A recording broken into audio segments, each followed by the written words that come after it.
Smart Tamil traders அனைவருக்கும் வணக்கம். நிப்டி 50 உடைய சப்போர்ட் எடுத்துக்கிட்டீங்க அப்படின்னா 23,660 வந்து சப்போர்ட்டாக பார்க்கப்படுகிறதுங்க. சந்தையானது இப்போதைக்கு ஒரு பலவீனமாகவே உள்ளது. நாளைக்கு வந்து சந்தை வந்து கொஞ்சம் டவுன் ஆகிட்டு அதுக்கப்புறம் மேலே போகலாம்னு சொல்லி தோணுது. அதே போல இந்தியாவில் வரக்கூடிய முக்கிய பொருளாதார திட்டமான பிஎம்ஐ தகவல் வந்து இந்தியாவின் உற்பத்தி மற்றும் சேவைத்துறைக்கான பிஎம்ஐ தகவல் வந்து வெளியாகி இருக்கு.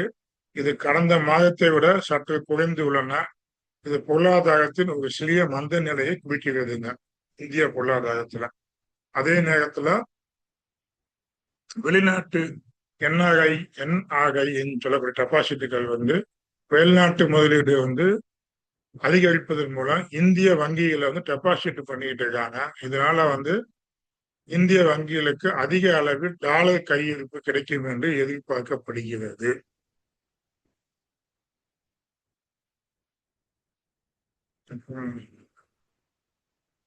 வங்கித்துறைக்கு இது ஒரு நேர்மறையான செய்தியாக பார்க்கப்படுகிறது.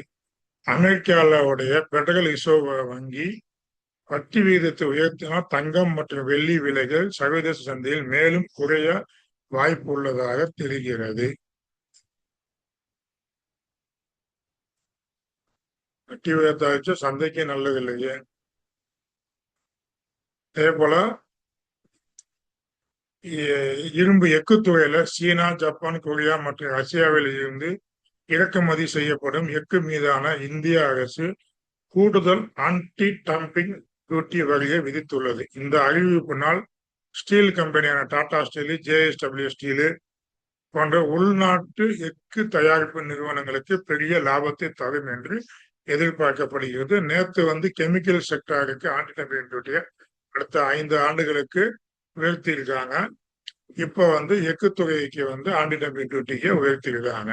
அதனால உள்நாட்டு உற்பத்தியை டெவலப்மெண்ட் பண்றதுக்காக கவர்மெண்ட் இதெல்லாம் செஞ்சுக்கிட்டு இருக்காங்க. எஸ் பேங்க் வந்து புதிய நிதி திரட்டு முயற்சியில் இறங்கி உள்ளதுங்க. அதே நேரத்தில் ஆக்சஸ் வங்கி ஏற்கனவே 800 மில்லியன் டாலர் வந்து நிதியை திரட்டி இருக்காங்க. இது வந்து ஒரு ஆக்சிஸ் பேங்குக்கு ஒரு நேர்மறையான செய்தி. இந்த மந்த் ஃபர்ஸ்ட் டே வீக்கி திங்கக்கிழமை கைன்னு சொன்னோம்ல, அந்த ஸ்டாக்குக்கு இந்த ஆக்சிஸ் பேங்க் நல்லா இருக்குங்க. அந்த செட்டப்புக்கு இது அருமையா இருக்கு. ஓகே, ஐஆர்எஃப்சி வந்து ஆஃபர் பார்சல் வந்து இந்திய அரசு தனது பங்குகளில் 2% விற்கணும் திட்டம் போட்டிருக்காங்க. நாளை புதன்கிழமை நிறுவன முதலீட்டாளர்களுக்கு 1% பங்குகளும், மறுநாள் வியாழக்கிழமை சில்லறை முதலீட்டாளர்களுக்கு 1% பங்குகளும் விற்பனை செய்யப்படும். இதோட முக்கியமான அம்சம் என்னன்னா, வழக்கமான ஆஃபர் பார் சேல்ஸ்ல பங்குகள் குறைந்த விலையில் விற்கப்படும். ஆனால் இது பிரீமியம் விலை 104 ரூபாயில விற்கப்படுவதால் பங்கின் விலை உயர வாய்ப்பு உள்ளதுங்க.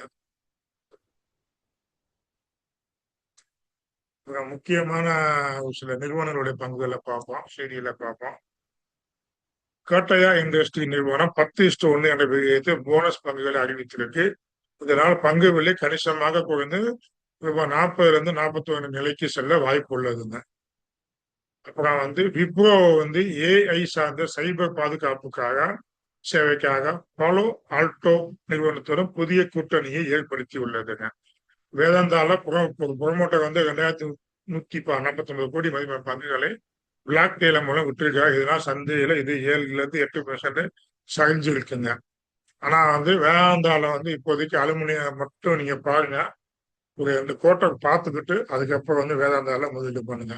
டாடா மோட்டார்ஸ் பேசஞ்சர்ஸ் வெஹிக்கிள்ல அடுத்த 5 ஆண்டுகள்ல 6 லட்சம் கோடியாக தனது வருவாயை இலக்கு நிர்ணயித்து செயல்படும் சொல்லியிருக்காங்க. இது ஒரு பாசிட்டிவான நிகழ்ச்சி.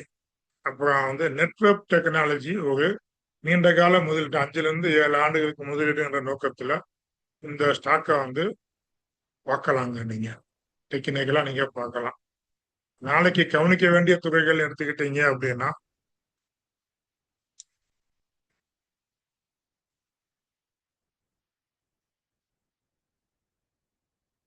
ஏற்கனவே சந்தையை வந்து ஒரு சப்போர்ட்டை உடைச்சிருக்கிறதுனால சந்தை நாளைக்கு பலவீனமாக இருக்க வாய்ப்பு இருக்கு.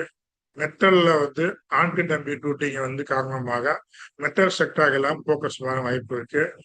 பேங்கிங்ஸ்ல வந்து என்ஆர்ஐ டெபாசிட் வரவால் நேர்மறையாக பார்க்கப்படுகிறது. அதனால பேங்கிங் செக்டாரை வாட்ச் லிஸ்ட்ல பார்த்துக்கோங்க.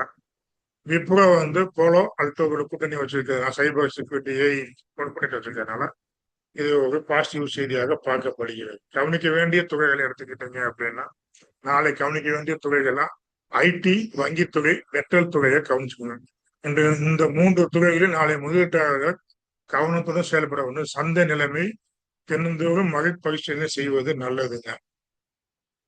பங்குச்சந்தையில முதலீடு செய்வதற்கு முன் சந்தையின் அன்றைய சூழலை ஆராய்ந்து எந்த ஒரு பங்கையும் அவசரப்பட்டு முதலீடு செய்யாமல் சொந்தமாக ஆய்வு செய்து நியூஸ் எல்லாம் பார்த்துக்கிட்டு நீங்க நிதி ஆலோசகரிடம் செபி ஆலோசனை பெற்று ஆதரவு பெற்ற நிதி ஆலோசனை பெற்று முடிவு எடுப்பது நல்லது. இதுதான் உங்க சொந்த ஆலோசனை படி பண்ணுவது நல்லதுங்க. இந்த நாளைக்கு ஐடி, பேங்கு, மெட்டல் துறை வாட்சிஸ்ட்ல வச்சுக்கோங்க. பார்த்துட்டு கவனமாக செயல்படுங்க. இது எல்லாமே வந்து இந்த நிறுவனங்களுக்கு கொடுக்கக்கூடிய நியூஸ்ல வந்து மூலமா நீங்க ட்ரேடு பண்ணலாம். என்ன செய்தி இருக்கு அப்படிங்கிறத தெரிஞ்சுக்கிறதுக்காக மட்டுமே இந்த வீடியோ. மற்றபடி பை செல் ரெக்கமெண்டோ இல்லை வேற எதுவும் கிடையாது, நோக்கம் கிடையாது. வாழ்க வளத்துடன்.